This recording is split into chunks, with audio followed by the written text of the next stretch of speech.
And you'll introduce your cohorts. Yeah. Thank you. You guys want a chair? I don't care. Do we need this to stay here? We can just sit No. on the table. No. We can just move it right to here. And we can sit on the table. Okay. My son gave me the name Grandma Hemp because I've been studying hemp for many years.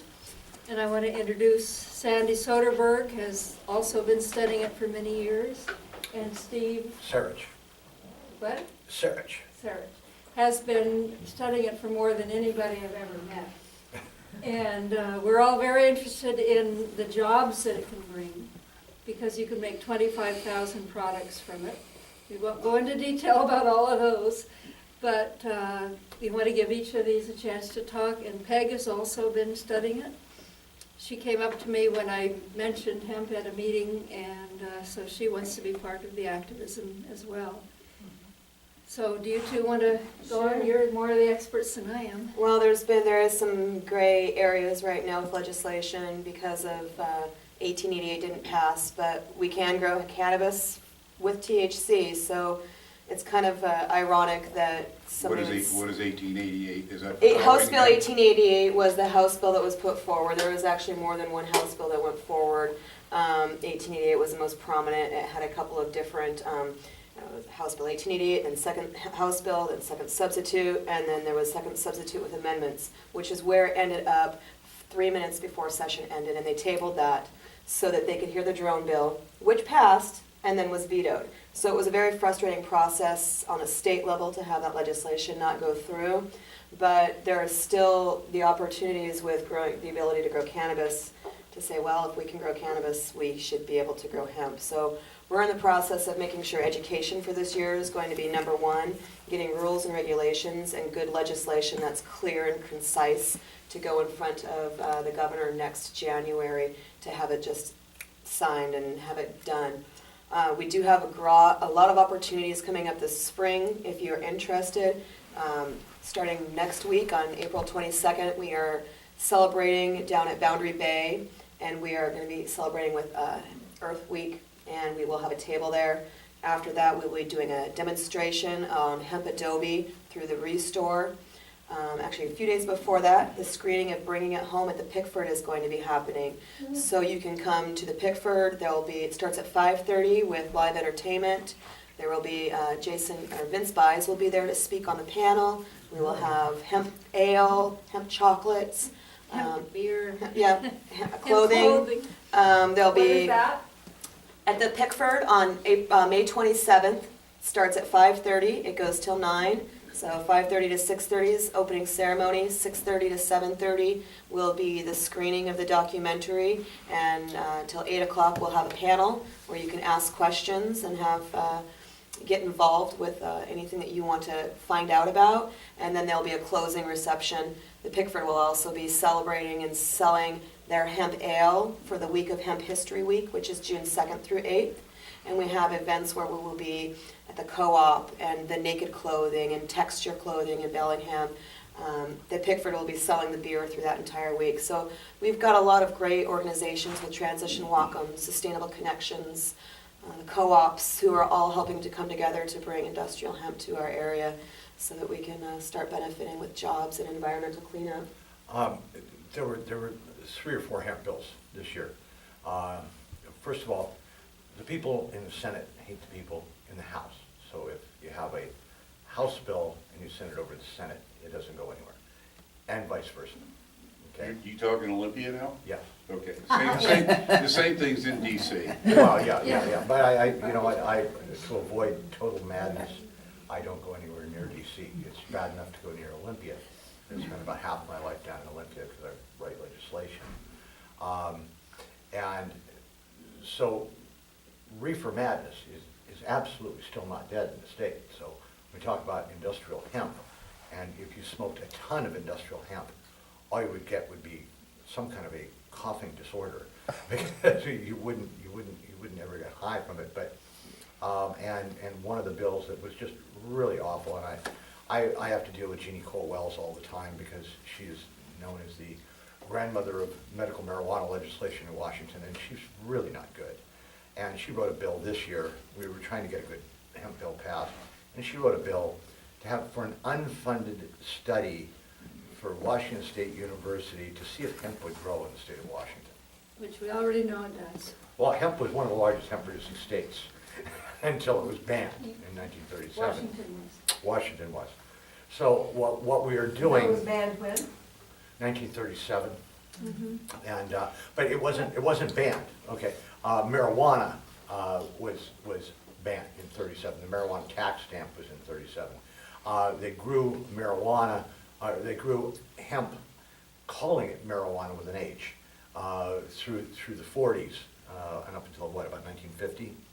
The Hemp for Victory, okay, because. Yeah, no, that was during the war. Well, but they grew it after the war. But Hemp for Victory was a film that the government put Right. out because all of a sudden they needed all the products that you could make, the rope and the military uniforms and endless numbers of things that they no longer could make because the Japanese had cut off our supplies of hemp from the Philippines. So now instead of reefer madness, saying, oh, the evils of this horrible plant, which wasn't marijuana, could not make you high, they now are saying everybody has to grow hemp. And so all the land all over the country started growing hemp. But So the we could license make- they issued wasn't for growing hemp. The license they issued, and I can show it to you, we recreated it, and we have a big one if you want, in the office. It was for growing marijuana, because they just changed the name of it. So you got a marijuana growing license, even though you weren't supposed to grow marijuana, you were supposed to grow hemp. Since then, hemp is 0.3% or less under 502. Of THC, the thing Of that makes THC. you high. Right, so it's less than 0.3%, and most of the cultivars from around the world are less than 0.3%. I understand that they now have some, the French have some with 0 THC. So it's not a THC issue, but it's still a political football. So what we've decided to do is we have, because I'm involved with a lot of politicians, both Republicans and Democrats and Libertarians, because I have to be, because that's how you get bills passed.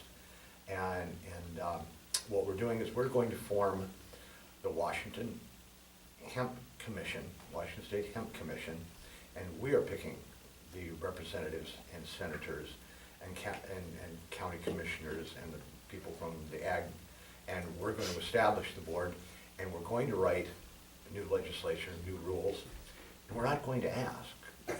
We'll apologize later, but we're just going to write them the way that we need to write them, because as far as we're concerned, between 502 and the U.S. Farm Bill that were passed, there's no legal reason that we cannot grow hemp in Washington today. And over the next few days, I will be planting seeds, and I'm going to grow hemp here in Whatcom County, and let them arrest me for growing marijuana with not enough THC in it. Can you imagine how that would look in court? I'm Shame sorry. on you, that didn't have enough THC. No one could get No high one off could get that. high off it. See, that's why they try to confuse everybody by saying they're the same, when they're not. One is for industrial purposes and health and nutrition purposes. When we have our talk next week, we'll tell you in more detail about the amazing nutritional and health benefits of the hemp oil and other parts of the hemp plant that can make you very healthy. And we're working with J.T. Wilcox Farms. He's a Egg. state representative, and Eggs, right? yeah, they produce eggs. Mm. Wilcox eggs, you see them everywhere.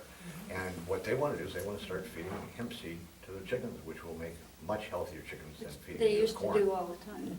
And there was actually a House bill, it was House Bill 2405 that our 42nd Legislative Representative Vince Bice put forward, and it didn't pass. It didn't pass because House Bill 1888 didn't go through. So next year, we will have all of it. That's one of the things, that's kind of a blessing in disguise, is while it didn't pass this year, which was frustrating, it allows us to really take a look at all of the legislation and put it in a really clear, concise manner, and have it so when we roll into spring next year, it's just ready to go. And there will be one bill. There will be one bill in the Senate and the same bill in the House.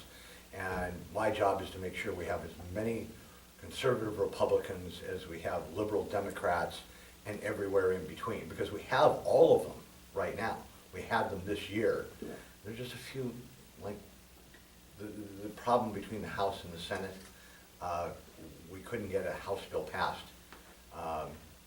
in the Senate, and we couldn't get a Senate bill passed in the House. So we're gonna have that all lined up, but we'll be sitting up here, the three of us will be on the Washington State Hemp Commission. So we'll be writing the bill, and what I'll be doing is I'll be traveling all around the state all summer long. And I hate driving because I've got degenerative disc disease, and driving the car is terrible, but I will be meeting with all of these people, all of the elected officials all over the state, make sure we have enough votes, so when we go in there in January, if we need a hemp bill to get passed, we'll go in and we'll slam dunk it the first week of session and get it passed, so we don't have to argue it at the end, which is what we did this year. I don't know, Ruth, how much time you want to just take now just to Well, pave the way for next Yeah, month? I think just give them a teaser intro and. Yeah, we'll And if be, anybody's got a question they want Yeah, let's asked get right now. Those three questions. So I just want to say, if you hadn't heard, Rodney Tom, who led the Revolt? The confused caucus. the caucus in the Senate, decided today, announced he's not running for reelection. Oh, And, really? Yippee. Good. and so, That's, yeah. whatever, that makes a big difference. Yeah. I wonder if But Tim we still Sheldon, need I to- wonder if Tim Sheldon's gonna run. Who did the other I have one? no idea. Yeah. he's Tim the Sheldon's other the other one. Yeah. The other one. Yeah, the other one, and he holds, he's both a county commissioner and a senator, Yeah. and, which is technically illegal in the state of Washington. No, I don't think it is. Okay, I mean, it's been well, that, he's got a serious conflict of interest. well, maybe so, but he's, the voters elected. we'll answer all the questions next week, but if you have some quick ones you want right now. Just this is very interesting. In regards to the hemp industry, have you gauged how big that industry is nationwide? And the other second point to this is you mentioned earlier about other states could grow. Is it Washington State is not allowed industrial, but other states are allowed industrial? No, no. Colorado. Well, no, it's not that Colorado I'm not has. referring to hemp only. I'm Yeah, for the hemp discussion. Kentucky, They're trying- Kentucky, It's not just a matter of Kentucky, Tennessee, Wisconsin, Oregon, California, Washington, Pennsylvania, New Jersey now. There are 10 states with more that have legislation on the books. What the Farm Bill has allowed is it's the Agricultural Farm Act is what the specific title is, but the Farm Bill has a section called 7606, which specifically says that states that have legislation in place federally will be able to grow industrial hemp for research through colleges, universities, institutes of higher education, or state departments of agriculture. So these states that have this legislation in place legally can be Theoretic. growing industrial hemp Right. through the federal government. but you can't get the seeds. Well, and it's interesting because Tom Vilsack of the USDA put a request into the Ukraine specifically asking if they could import billions of dollars worth of industrial hemp seeds to help boost the Ukraine's economy and get industrial hemp seeds here. They've refused any sort of comment to me in the 4 or 5 phone calls I've put in to find out what their intention is. Is their intention to dole that out to the states with legislation? Is their intention to keep it themselves for research, or is their intention to do some sort of genetic modifying with it? They have not answered my questions as to why the USDA is asked to import those seeds, but those are very important Yeah, questions. we don't want the USDA to become Monsanto. Monsanto. That's what's been And- on my Right. head right No, now. Yeah. the reason And we say so- that, the reason we're skeptical is because that's what they do in Canada. Yeah, Right. Okay, you cannot make, in other words, if you plant first of all, the government tells you which varieties of hemp you can grow, because there's varieties. Some of them are better for producing seeds and oil, and some of them are better for producing fiber. And they only let them produce the ones to make seed and oil up there, not the ones to make fiber. Now, what kind of a crazy idea is that? Who knows? But, and then the other law is, and the reason we're having trouble getting seeds in from Canada, is because the rule up there is even if you're growing a seed crop, okay? You can't keep any of those seeds. You have to turn it all into oil and buy more seed. You can't grow your own seeds like you do with corn or whatever here in the United States. You have to buy more seeds from them. Department of Agriculture in Canada. Sounds like It's Monsanto. actually, So that's what we It's call the actually, yeah. Monsanto model. So when we heard that the U.S. Department of Agriculture was going to bring in millions of dollars worth of seeds from Ukraine, and we think that's a wonderful idea. We kind of want to know what their intention is with that, okay? So, and the other key question is, what is the hemp industry dollar? It'll be a Is it- $1 trillion is it a industry. $1 billion Oh, industry? huge. A trillion. Is it a It trillion makes, dollars? it will make recreational marijuana. It look doesn't like this. exist now, though. Yeah, Understand I that. forget recreational marijuana. Yeah. Just like- just- Yeah, that's a no, it'd be a separate trillion subject, dollar they industry. should not even be talked Right. about Exactly. together. No, but Right now- money-wise, this will be what, this is a wonderful industry for the state. Okay. We've got an agricultural state, and it will grow almost anywhere. Yeah. Abraham Lincoln said, we have to grow industrial hemp because of the boost it gives to our economy. And all the founding fathers grew it and told everybody they had to grow it. In 1631, they passed a law requiring farmers to grow hemp, Yes. or they could be jailed in the United States. So in this economy right now, we're importing $500 million worth of industrial hemp products into the United States.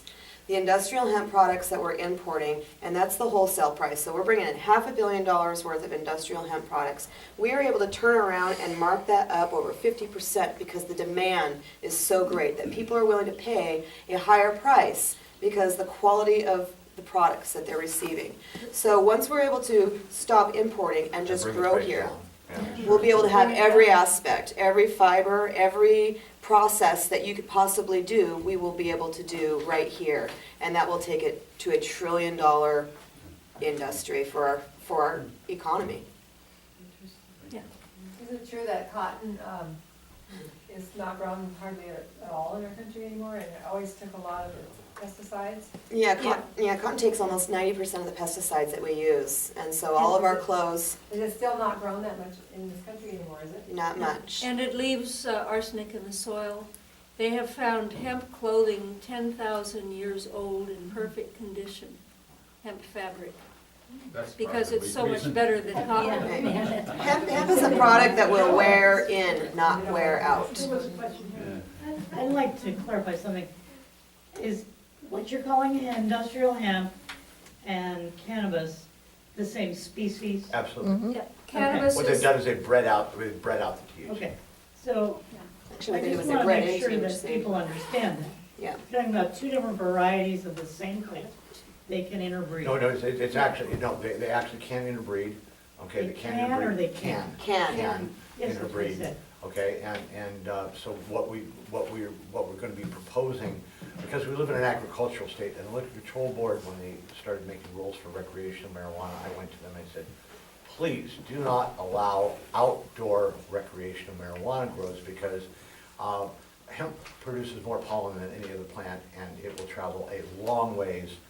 They have hemp pollen that has traveled from Europe to North Africa across the Mediterranean over a body of water.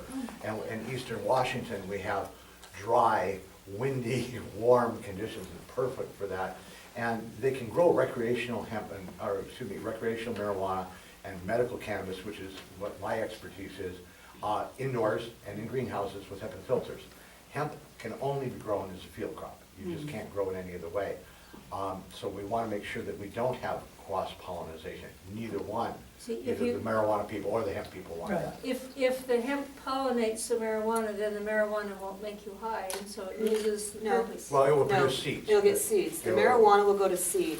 Hemp is not feminized. A marijuana plant is feminized, you're growing it for a flower, for a bud purpose. The other side, hemp has male and female plants, it has hermaphroditic plants, you are growing it so that it seeds.